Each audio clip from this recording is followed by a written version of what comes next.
Alors, on va changer complètement de sujet maintenant, puisqu'on va s'intéresser à une tendance lourde du marketing, qui est directement liée à l'explosion des usages mobiles. Et cette tendance, c'est l'importance croissante des notifications dans les stratégies marketing. Alors, les notifications, vous savez, c'est ces petits messages qui apparaissent sur l'écran de votre téléphone et qui vous annoncent soit une info brûlante, soit que votre train a du retard ou qu'il y a une promotion sur le site, votre site d'e-commerce préféré.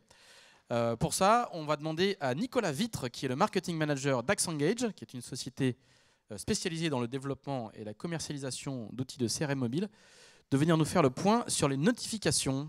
Alors, Nicolas, c'est à vous. Bonjour, bonjour à tous. Bon, c'est un réel plaisir pour moi d'être avec vous aujourd'hui pour parler d'un sujet qui est passionnant puisque ça touche aux applications mobiles. C'est le sujet des notifications push.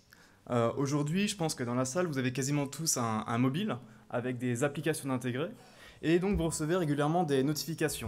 Eh bien, aujourd'hui, grâce à cette présentation que je vais vous faire, vous en saurez davantage sur les bonnes pratiques, sur le fonctionnement et vous découvrez comment les leaders dans tout un panel d'industries utilisent les push pour booster leur performance sur mobile. Donc, comme j'ai été présenté, je suis Nicolas Vitre, responsable marketing d'AxEngage.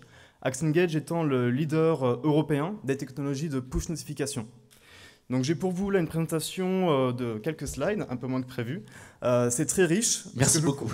Je vous en prie. Ce que je vous propose là, c'est de découvrir le programme de la présentation. Donc dans un premier temps, ce que je vais faire, c'est un rappel des fondamentaux des push notifications. À quoi ça ressemble, comment ça fonctionne. Et ce que je vais vous montrer aussi, c'est les résultats d'une analyse qu'on a faite sur plus de 5 milliards de push qu'on a envoyés au travers des applications de nos clients. Je vais vous donner les résultats sur les taux d'opt-in et les taux de réaction par industrie sur iOS et Android. Ensuite, dans un deuxième temps, on va se focaliser sur le cœur de la présentation, qui est les études de cas par industrie, des leaders, que ce soit dans le secteur du e-commerce, du voyage, du retail, des médias et des marques. Et bien sûr, au travers de ces cas clients, vous découvrirez les bonnes pratiques et les astuces du CRM mobile efficace. Comment utiliser les push efficacement. Comment envoyer les push au bon moment, comment personnaliser, comment automatiser, utiliser la localisation. Et enfin, je vais vous présenter une partie qui me tient particulièrement à cœur. C'est une grande nouveauté dans le thème du push. Là, a priori, ce qu'on disait jusqu'à maintenant, jusqu'à cette année, c'est que les push, ça fonctionnait sur application mobile. Pour pouvoir envoyer des push, il fallait avoir une application mobile. Et bien, c'est plus vraiment vrai. AxEngage, justement, a lancé ça récemment. Désormais, il est possible d'envoyer des push notifications sur le web, que ce soit sur PC, sur Mac et mobile. Alors, en introduction, je vais rapidement vous présenter l'entreprise AxEngage. AxEngage donc, est une technologie de push notification, pour rappel. C'est une société française, nous sommes basés à Paris, mais nous avons une dimension internationale, avec des locaux à Londres, à Dubaï et à Tokyo. Nous avons aussi des clients dans 70 pays, plus de 300 clients, pour lesquels nous envoyons 1 milliard de push notifications par mois à 300 millions de mobinautes dans le monde. C'est énorme.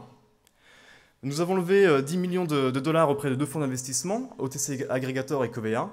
Et aujourd'hui, nous avons environ 50 experts du mobile qui travaillent au développement, à l'amélioration et au déploiement d'AxEngage chez nos clients. Alors là, je vous ai fait un petit slide rapidement pour vous expliquer comment fonctionne une technologie de push, et en l'occurrence AxEngage. Donc concrètement, une technologie de push s'intègre dans une application dans le cadre d'un SDK, qui est une sorte de kit intégré lors du développement de l'application. Grâce à ce SDK intégré dans l'application, les clients peuvent collecter une quantité énorme de données qui vont être utilisées pour envoyer des messages pertinents, ciblés, personnalisés, automatisés par la suite. Donc il y aura des données qu'on appelle standards, comme la date d'installation, la date de première ouverture, la date de dernière ouverture ou la fréquence d'ouverture. Il y aura aussi potentiellement les données déclarées, comme un email, un nom, un prénom ou une date de naissance. Et il y aura aussi un troisième niveau, les données comportementales.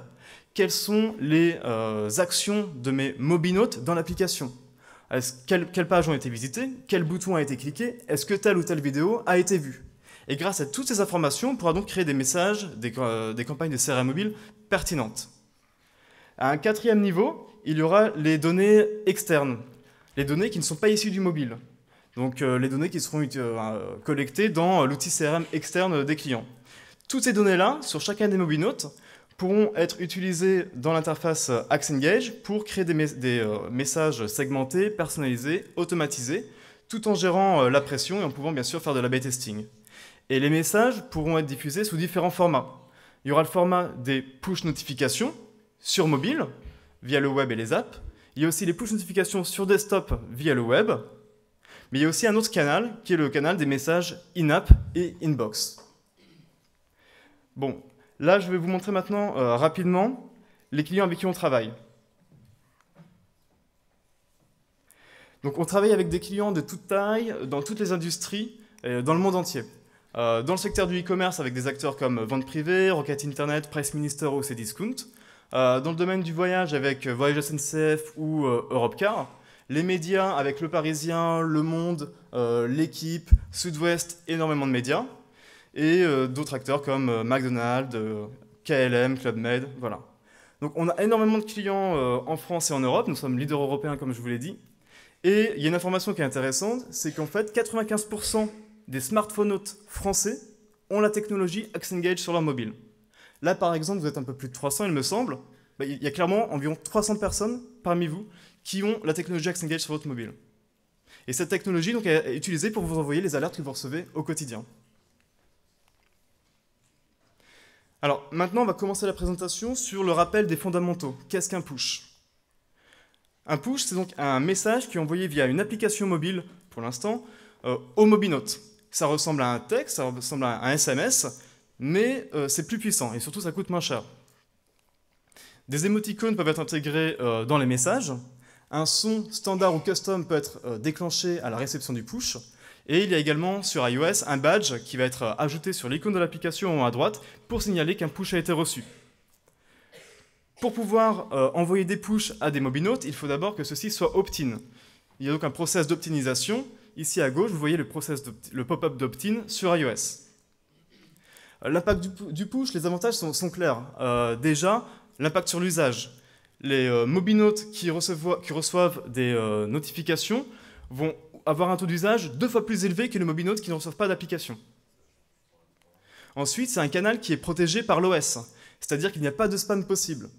C'est pas possible de faire du spam comme avec les emails, parce qu'en fait, les push notifications que vous envoyez, avant d'arriver sur le téléphone des MobiNotes, transitent par les serveurs d'Apple et de Google. Donc si jamais vous avez une activité de spammer, ça va être détecté et vous allez être coupé. Dommage pour vous. Et là, c'est ce que je vous disais tout à l'heure, les push notifications ont la puissance du SMS, puisqu'en fait, ça va être reçu sur le mobile, il va avoir visuellement une représentation du push, une alerte sonore, une vibration, ça va se voir. Voilà. Par contre, l'avantage par rapport à SMS, c'est que ça ne va pas passer par les opérateurs, donc le coût va être largement moindre, ça va s'apparenter au coût de l'email. Donc tout à l'heure, je vous parlais d'une étude qu'on a faite sur 5 milliards de push envoyés pour le compte de nos clients, et notamment, ça nous a permis de définir quel était le taux d'opt-in moyen sur iOS et Android.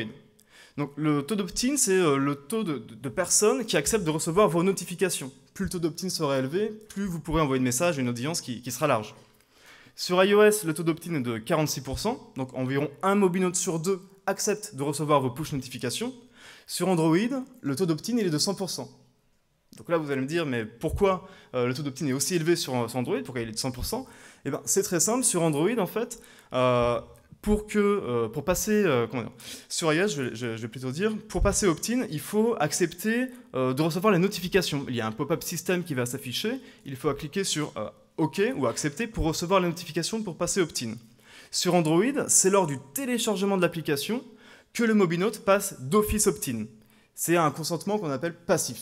Donc d'office au téléchargement de l'application, le MobiNote Android est opt-in. Et bien sûr, après, c'est à lui de voir si vous allez dans les réglages pour se désoptimiser. Donc là, je ne vais pas lister les taux d'opt-in de chacune des industries, mais en tout cas ici, vous avez le classement. Et l'industrie qui enregistre le taux d'opt-in le plus élevé est l'industrie du classify des petites annonces, 63%. Et ça, on peut l'expliquer comment? Notamment parce qu'en fait, quand vous téléchargez une application de petites annonces, vous téléchargez l'application pour avoir les petites annonces, les offres d'emploi, ça peut être les annonces immobilières. Et donc, vous allez vouloir être au courant des nouvelles annonces immobilières qui correspondent à vos critères de recherche. Donc, vous allez vous optimiser pour accepter les pushs. Bon, en deuxième position, on a le voyage, et en troisième, les télécommunications, messagerie et médias. Ensuite, ce qui est intéressant après le taux d'opt-in, c'est le taux de réaction. Parmi les gens qui acceptent de recevoir mes push notifications, lorsque j'envoie des push, quel est le taux de réaction moyen? Qui va cliquer? Donc plus le taux de réaction sera élevé, plus ça voudra dire que j'ai eu des clics sur mes campagnes, sur mes push envoyés. Le taux de réaction moyen iOS et Android, toute industrie confondue, est de 6%. Mais ça, cette performance-là peut être décuplée en fonction des messages qui seront envoyés.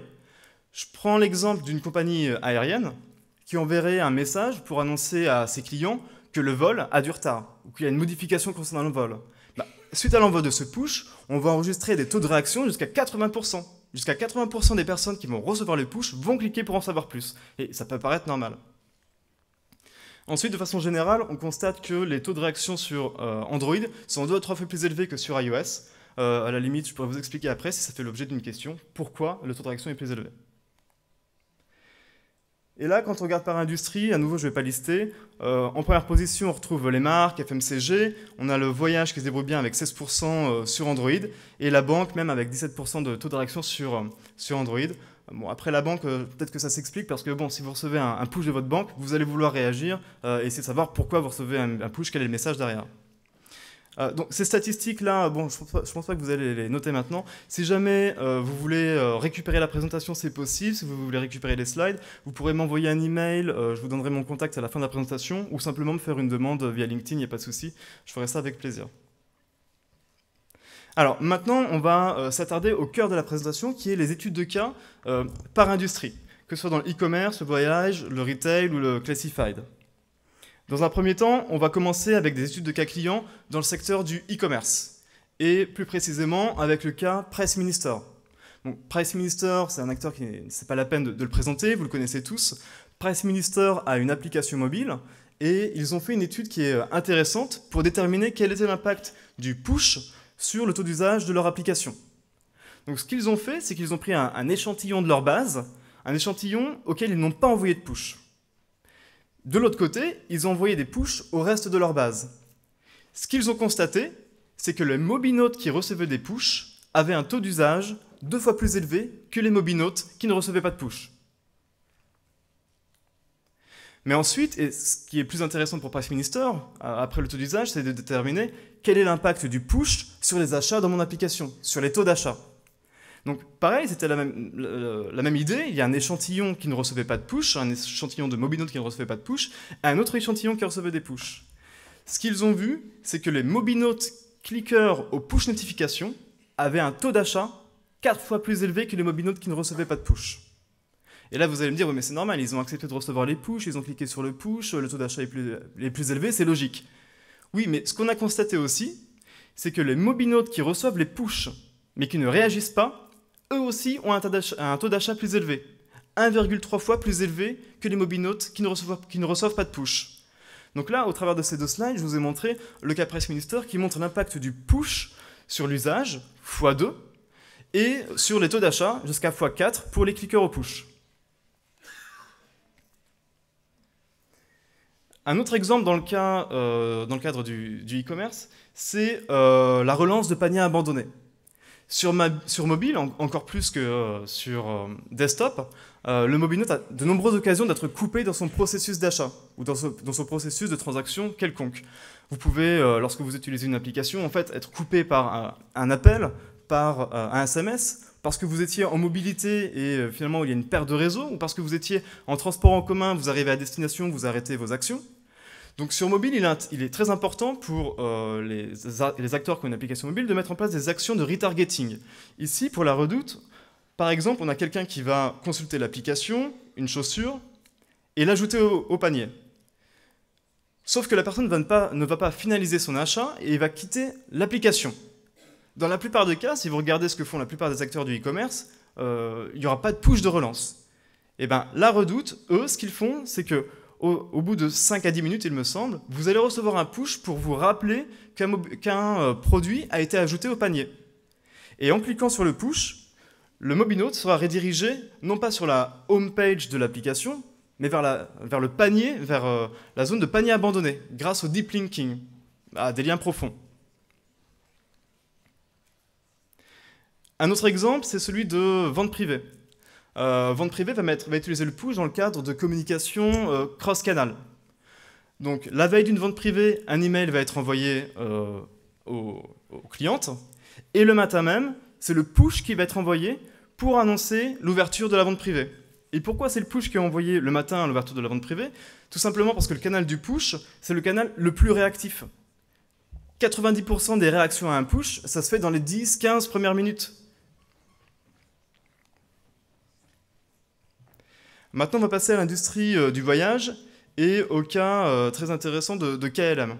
Donc KLM, bien sûr, c'est un de nos clients. Et ce qu'on a mis en place avec eux, c'est l'interconnexion d'AxeEngage, donc la technologie de push, avec leur outil de gestion des vols. Et ça permet de mettre en place, de déclencher des programmes très intéressants. Par exemple, imaginons qu'un vol ait du retard. Eh bien, l'information va être transmise à AxeEngage, qui va diffuser les messages aux personnes concernées. Et tout ça, bien sûr, ça se fait de façon automatisée et dans la bonne langue, en fonction de la langue du mobinote. Et bien sûr, le message va être personnalisé, avec des champs de personnalisation. Bonjour Thomas, votre vol XYZ a du retard, ou par exemple, l'embarquement ne se fera pas porte 45, mais porte 42. Et tout ça de façon automatisée.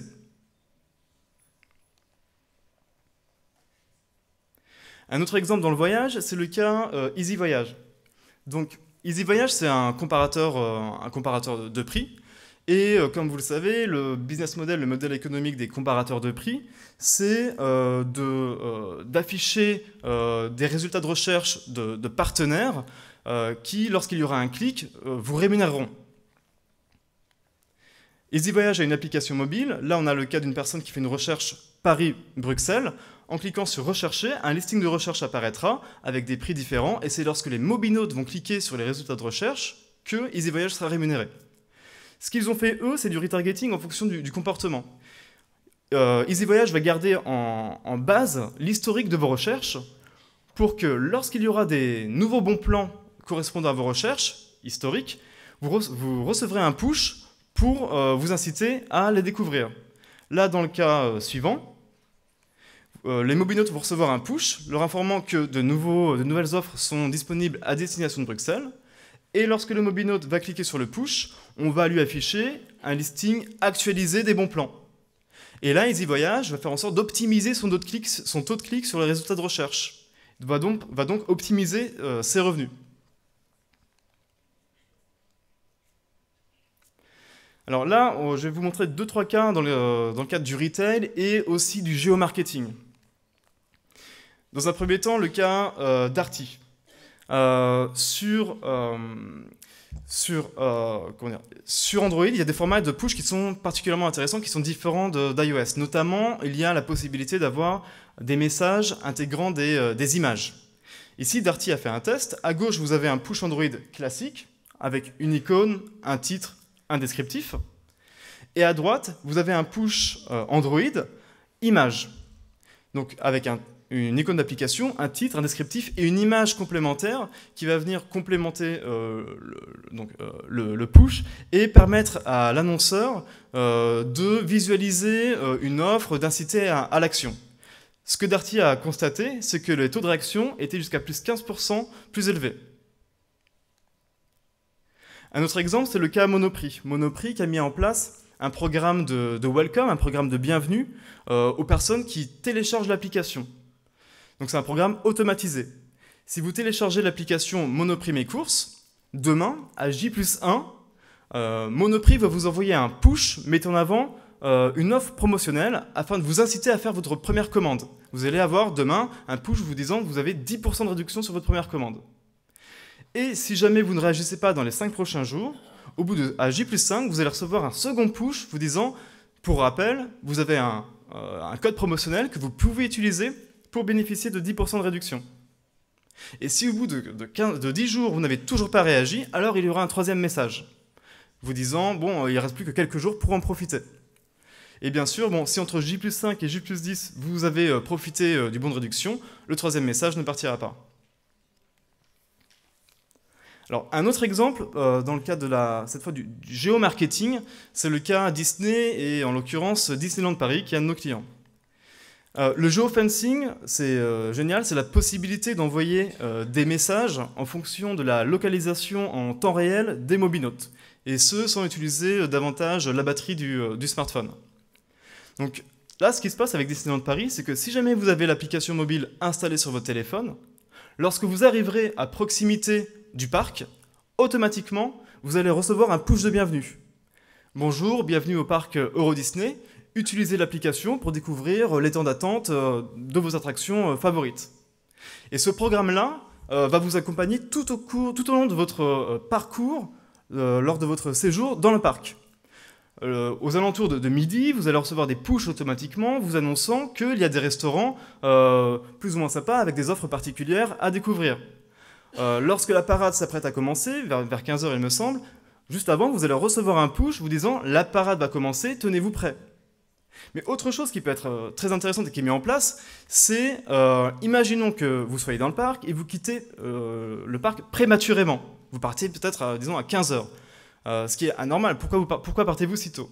Eh bien, Disneyland pourra déclencher un push notification avec un questionnaire de satisfaction pour essayer d'en savoir plus et déterminer les raisons qui vous ont amené à quitter le parc. A contrario, si vous quittez à un horaire classique, normal, attendu, en fin de journée, Disneyland Paris pourra vous envoyer un push pour vous inciter à transformer votre pass de la journée en un pass annuel, monnayant quelques euros supplémentaires. Donc tout ça se fait grâce au geofencing. Le geofencing donc, permettant de faire du géomarketing en temps réel. Le geofencing, ce qu'il y a de bien, c'est que ça fonctionne très bien à l'extérieur, en outdoor, ça passe par le GPS. Par contre, la précision, elle est de l'ordre du mètre. Enfin, on parle de 10, 15, 50 mètres. À côté de ça, il y a aussi le beacon pour faire du géomarketing. Donc là, les beacons sont en fait des balises qui sont à déployer dans vos magasins. Les beacons vont être plutôt utilisés en indoor et proposent une précision au centimètre. Voilà, donc le geofencing, ce sera plutôt pour le géomarketing outdoor et les beacons pour l'indoor. Alors, brièvement, je vais aborder deux autres cas. Le cas de Nestlé Bébé. Nestlé Bébé donc, propose un programme pour les jeunes mamans pour les accompagner, pour les conseiller lors de leur grossesse et lors des premiers mois de bébé. Nestlé Bébé a mis en place plus d'une centaine de programmes automatisés pour accompagner les mamans sur les semaines et les mois qui suivent la naissance de bébé. Donc on parle là vraiment d'ultra personnalisation, avec des messages intégrant le prénom du bébé, l'âge du bébé, les préférences de maman. Voilà, on parle d'ultra personnalisation. Et grâce à cette ultra personnalisation, on enregistre des taux de réaction aux push notifications jusqu'à 4 fois plus élevés que les push notifications classiques. Pour le cas Bouygues Telecom, un exemple, à gauche vous avez un push qui n'est pas personnalisé, une remise vous attend. À droite le test qui était une remise pour Patrick, une remise pour prénom. Et ce qu'ils ont vu, c'est que les taux de réaction sont augmentés de 54% lorsque vous intégrez la personnalisation. Donc clairement, personnaliser ces messages, c'est important et c'est un impact sur les taux de réaction et donc ensuite la fréquentation de votre application et votre performance sur mobile. Alors là, en dernière partie, je vais vous présenter le push web.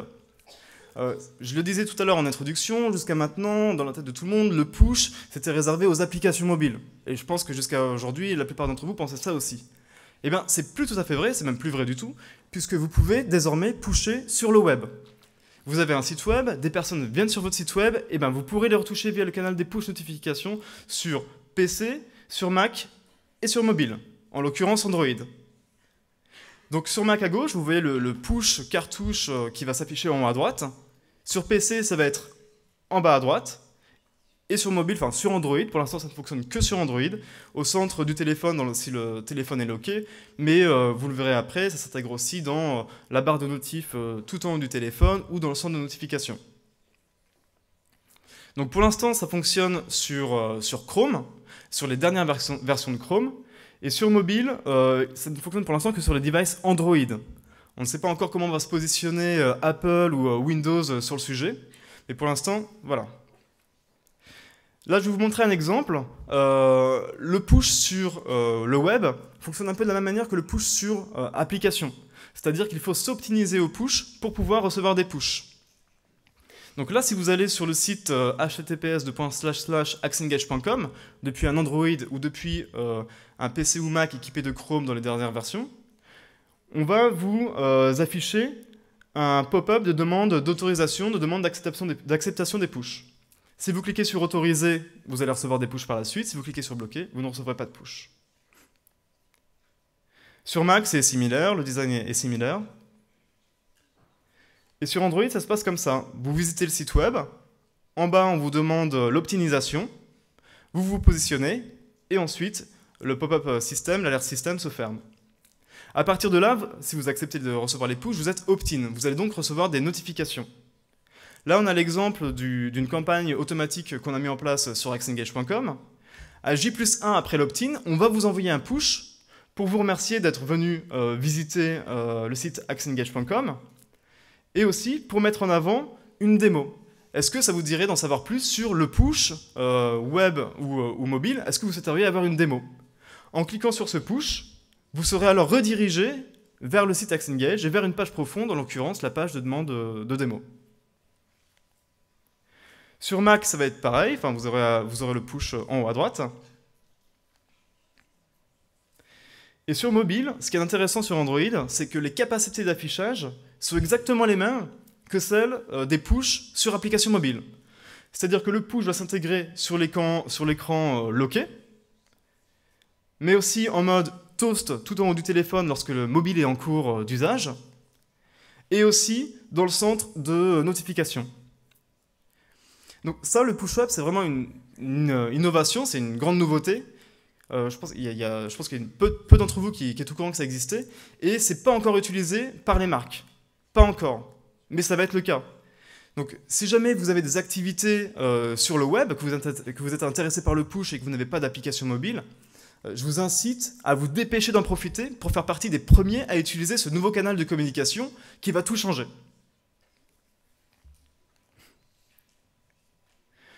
Donc voilà, j'ai terminé la présentation sur le push. J'ai limité le contenu pour essayer de rentrer dans le cadre du programme. Si jamais vous avez des questions, n'hésitez pas, c'est avec plaisir que je répondrai. Merci beaucoup, Nicolas. Merci bien. Est-ce qu'il y a des questions dans la salle? Oui, je vois une main se lever à travers les projecteurs. On sent bien aujourd'hui l'évolution à aller sur du web plutôt que des applications natives. Est-ce qu'en termes de sécurité, le push web est aussi sécurisé que le push natif? Ce qui se passe encore une fois, c'est que pour pouvoir pusher, il faut passer par les serveurs d'Apple ou de Google. En l'occurrence, sur le web, par les serveurs de Google. Donc à partir de là, c'est sécurisé. Si les données passent par les serveurs de Google, il n'y a pas de souci de sécurité du tout. Voilà. Par contre, là, c'est vrai que je vous ai présenté le push web à la fin de la présentation, mais je dirais pas quand même que les applications mobiles sont délaissées pour le web. Disons que ça va venir en complément, quoi. Voilà. Il y a quand même certains intérêts à avoir une application mobile, notamment l'application mobile est téléchargée et en dur, il y a un raccourci sur le mobile, sur le téléphone des mobinotes. Donc il y a d'autres avantages aussi, hein, mais bon, les deux canaux de communication, push web et push web sur desktop et push sur application mobile, sont complémentaires et il faut utiliser les deux, il n'y en a pas un qui remplacerait l'autre. Voilà. Une autre question?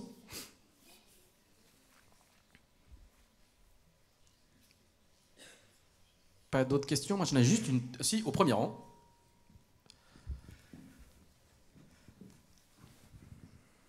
Tu n'as pas du tout évoqué le sujet Windows sur les mobiles. Est-ce que c'est un sujet ou pas pour vous? Oui, c'est un sujet pour nous. Enfin, la technologie d'ailleurs Axengage est disponible sur mobile, hein, ça fonctionne. Maintenant, c'est vrai qu'au regard des parts de marché, j'ai axé mes exemples sur iOS et Android. En France, les parts de marché de Windows Phone, ça va être quoi? Ça va être environ 10%, c'est pas négligeable.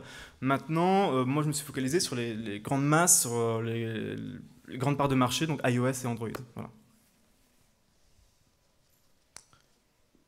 Pas d'autres questions? Voilà. Bonjour. Est-ce que vous pouvez nous éclairer sur par quel moyen vous êtes arrivé dans 95% des applications qui utilisent la fonctionnalité? Ok. Alors en fait, ce qui se passe, c'est que AxeNgage est installé sur 95% des smartphones français ont la technologie AxeNgage sur leur mobile. C'est pas 95% des applications qui installent la technologie. Ce qui se passe, c'est que comme vous l'avez vu, AxeNgage est leader européen. On a des clients, des très grands clients, notamment en France, comme Voyage SNCF, Passe Jaune, La Redoute, 3 Suisses, Célio, les grands médias français. Donc très rapidement, tout ça, ça se cumule et ça va vite, quoi. Enfin, rien que par rapport aux applications de médias, je pense qu'une grande partie d'entre vous a une application de médias. Il y a très très grande chance que dans l'application de médias, il y a la technologie AxeNgage intégrée. Donc ça va vite. Il suffit d'une application sur votre mobile qui intègre la technologie AxeNgage pour que je vous comptabilise dans les smartphones français ayant la technologie AxeNgage sur leur mobile. Ça répond à votre question ? Non, j'ai mal formulé. C'est d'un point de vue technique, là, quand vous nous parlez de technologie, de quoi parle-t-on exactement? Alors, en fait, la technologie AxeNgage, la technologie de push, c'est un kit, c'est un SDK qui doit être intégré dans l'application mobile qui veut envoyer des pushs. Donc si jamais vous avez par exemple 50 applications sur votre téléphone, il suffit d'une application, si vous avez 50 applications sur votre téléphone qui envoient des pushs, les 50 applications ne passeront pas nécessairement par AxeNgage, il y a d'autres technologies concurrentes. Mais si vous avez l'application Le Parisien par exemple, alors dans l'application Le Parisien, il y aura la technologie AxeNgage qui permet aux Parisiens d'envoyer des pushs sur l'application Le Parisien, mais uniquement sur l'application Le Parisien et pas les 50 autres applications de votre mobile. Merci beaucoup Nicolas, on peut vous applaudir encore une fois. Merci. Merci bien. On a un petit quart d'heure de retard, mais c'est quand même l'heure de la pause. On reprend à 11h30. Vous pouvez aller prendre un petit café et visiter le showroom et rencontrer les exposants. À tout à l'heure.